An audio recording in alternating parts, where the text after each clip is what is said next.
শনিবার সকালের ব্রেকফাস্ট এটা আমার বানাইমু রুটি বাঁধাকপি শাক অনেক কিছু বানাইমু ফটো আপলোড করিয়া বাঁধাকপি শাক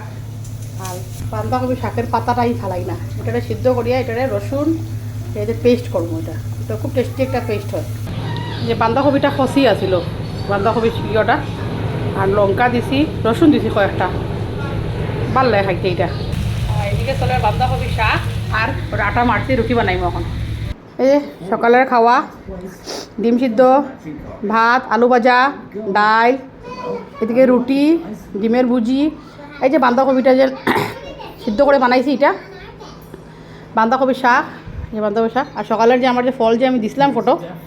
এটা আমি একটু খাইলেই আর খাওয়ার টাইম পাইছি না রাঁধতে রাঁধতে তো সকালের মেনু যামুগা ক্যান্টিনে টাটা আর দুপুরে তো মাংস হইব মানুষ হইব করে অনেক রান্না bye bye happy Saturday to everyone